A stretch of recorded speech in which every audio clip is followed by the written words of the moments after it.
Assalamualaikum warahmatullahi wabarakatuh. Selamat siang, agak sore ibu-ibu sekalian. Sebelum memulai materi ini, ada baiknya kita berdoa terlebih dahulu. Berdoa sesuai agama masing-masing. Berdoa dimulai.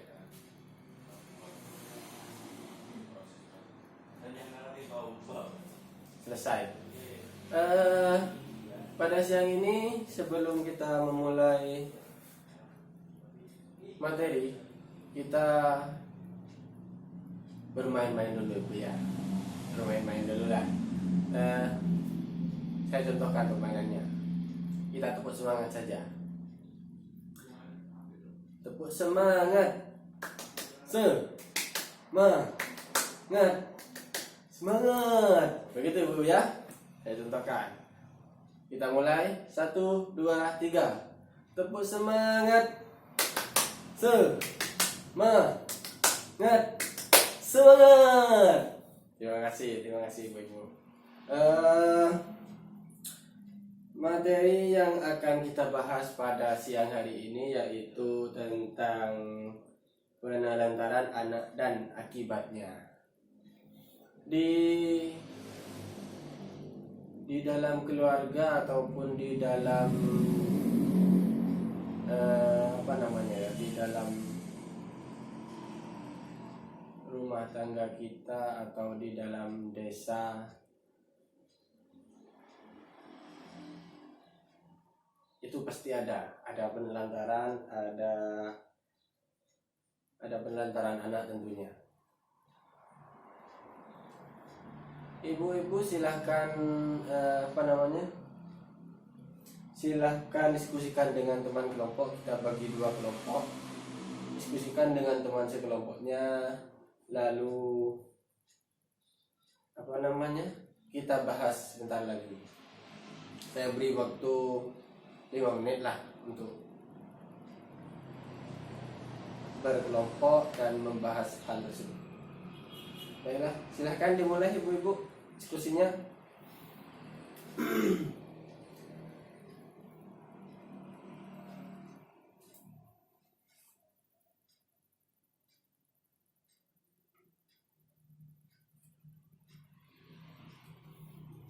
Sudah ibu-ibu? Terima kasih.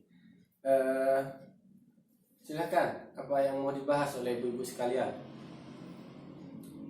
Ibu Tina, silahkan, apa yang mau dibahas? Ayo ibu.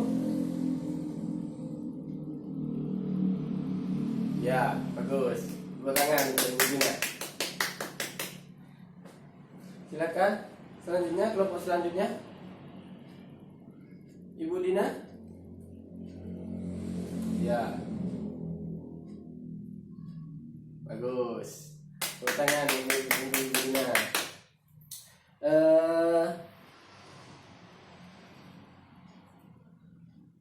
Sekarang di sini contoh penelantaran anak. Saya beri contoh dulu ya, yaitu tentang tidak memberi makan anak, meninggalkan anak tidak dibawa, itu maksudnya tidak dibawa jalan-jalan. Maksudnya orang tuanya jalan-jalan sendiri maksudnya. Itu yaitu lagi tidak mengizinkan anak ke sekolah dengan menyuruh mengarit. Kalau di desa kan mengarit, menyuruh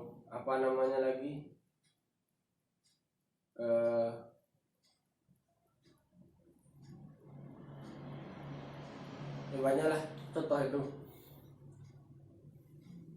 Ada juga contoh yang tidak memberikan perhatian pada anak, itu juga termasuk penelantaran. Tidak memperhatikan anak meminta apa-apa tidak dikasih, terus tidak memenuhi keinginan anak, itu juga bisa. Meminta makanan tidak dikasih, itu juga termasuk penelantaran. Jadi kalau anak kita meminta apa-apa itu kasih aja, kasihan. Meskipun tidak punya uang, kita tidak punya uang untuk membelinya, kita sementara pinjam dulu lah. Atau kasih tahu pada anaknya kalau kita belum punya uang, seperti itu. Anak kita juga akan mengerti.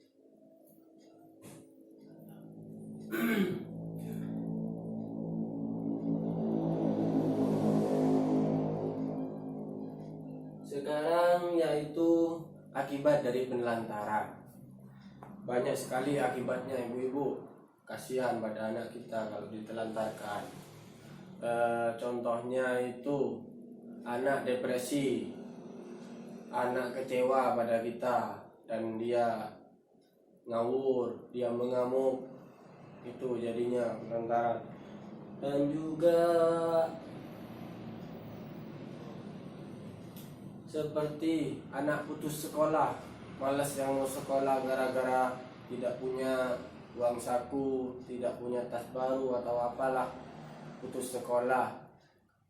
Kalau masalah makan itu contohnya kurang gizi, kekurangan vitamin, itu anak kurus, itu juga termasuk penelantaran. Apalagi ya,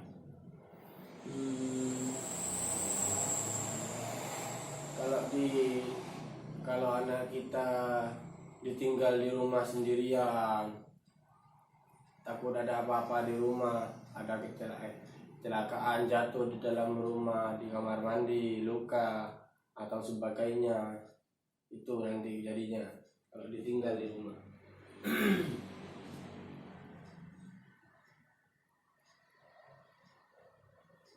Jika kita menelantarkan anak kita dengan tidak membiarkan ke sekolah, tidak membiayai sekolah,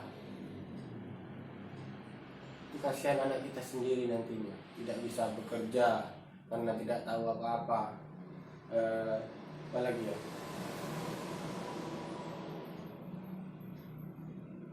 rendah dalam berbahasa, itu juga kasihan. Yang lain tahu bahasa Indonesia, anaknya ibu-ibu cuma tahu bahasa Madura, itu kan kasihan bu. Tidak tahu bahasa Jawa, itu juga saya tidak tahu bahasa Jawa. Saya sendiri itu tidak tahu bahasa Jawa bu. Ini lagi, susah bergaul, mengalami masalah penyesuaian diri pada masa yang akan datang. Anak merasa tidak aman. Anak sering ketakutan bu kalau ditinggal di rumah, kasihan. Tidak membiarkan anak bermain, itu juga penting. Kasihan anaknya kalau ditinggal, kalau tidak boleh bermain. Biarkan anak kita bermain. Kalau dia bermain, katanya menjadi fresh. Itu dia. Itu juga penting bu, anak bermain itu. Tapi ada satu contoh di rumah, itu ponakan saya sendiri sebenarnya. Itu bu, gara-gara dibiayain main gadget, main HP, dibiarin main HP sejak kecil. Kayaknya sekarang dia matanya agak siler. Ya siler itu dah bu. Pokok yang satu di pinggir, satu di tengah itu ponakan saya. Jadi ponakan yang satunya, saya contohkan yang satunya yang barusan yang sakit itu. Jadi kalau main HP terus, jadi ponakan yang satunya itu saya ajak main layangan, dengan saya main sendiri bu. Saya juga main layangan supaya sehat, olahraga, seperti itu. Cara mencegah penelantaran. Caranya itu bu ya, contohnya memenuhi kebutuhan anak, itu contohnya satu.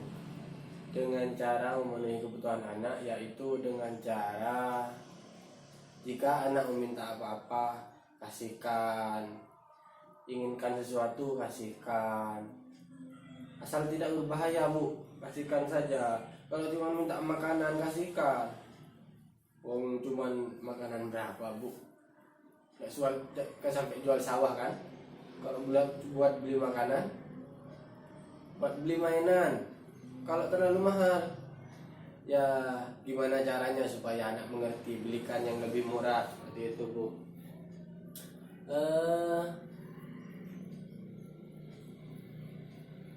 Jangan lupa meluangkan waktu Bu, meluangkan waktu untuk bersama anak. Jika siangnya ayah dan ibu bekerja dan anak ditinggal di rumah bersama neneknya atau bersama siapa keluarga lain, malamnya jangan lupa Bu, setelah pulang kerja, kalau anak belum tidur, ajak main lah anak kemana, ajak keluar, ajak main kemana gitu Bu.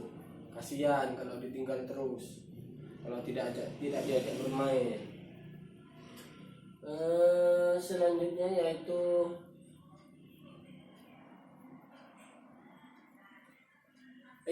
kalau ibu dan ayah sekarang bekerja atau nenek, seumpamanya Bu ya, si istri masuknya pagi, si bapak masuknya siang, seperti itu. Sebaiknya dibagi saja.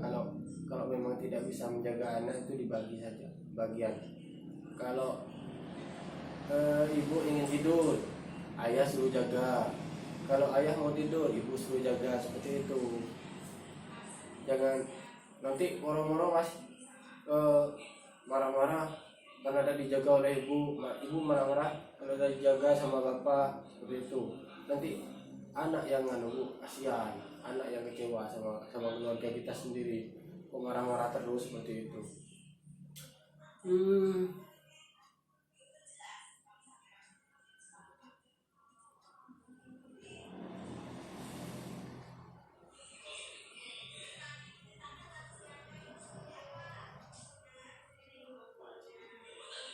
Atau jika tidak punya keluarga lain, kita sebaiknya menitipkan saja, ya, menitipkan kepada panti asuhan. Tapi jangan dititipkan terus Bu, dijemput pulang kerja dijemput, bukan pakai petorok ini kagak bener nyeser anan menuti nang lolo.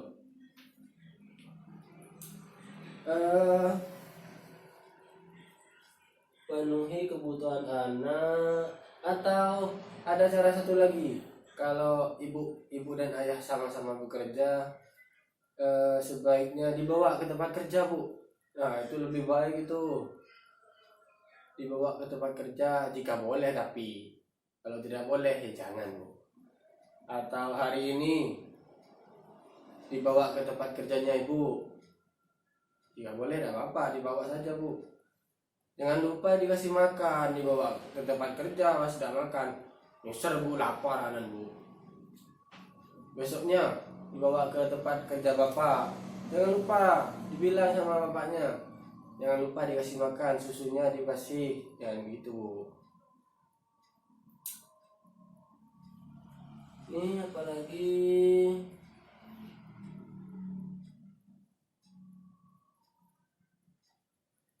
kalau keluarga ibu tidak punya solusi, sulit untuk mencari solusi, silakan ibu meminta solusi pada pendamping saja. Itu jalan keluar terakhir sebenarnya, minta solusi kepada pendamping. Jika pendampingnya juga mempunyai masalah, ya sulit Bu. Pendampingnya, kadang-kadang pendamping juga juga merasakan hal seperti itu Bu. Jadi bingung, memberi solusi tapi sendirinya tidak punya solusi lah, itu Bu. Baiklah, apa ibu-ibu paham tentang materi tentang materi yang sudah saya sampaikan barusan tentang penelantaran dan akibatnya? Ada yang mau ditanyakan ibu-ibu sekalian? Ya beneran paham Bu? Ya paham sih. Bagus, sip. Kalau begitu saya akhiri saja Bu ya materi. Ya, baik. Ya sudah. Semoga ibu-ibu dapat memahami dan melakukan kegiatan yang sudah saya bahas barusan di rumah masing-masing. Sebelum mengakhiri materi ini, ada baiknya kita berdoa terlebih dahulu. Berdoa, membaca hamdalah aja, biar tidak terlalu lama Bu ya. Bismillahirrahmanirrahim. Alhamdulillah. Baiklah, saya akhiri. Assalamualaikum warahmatullahi wabarakatuh.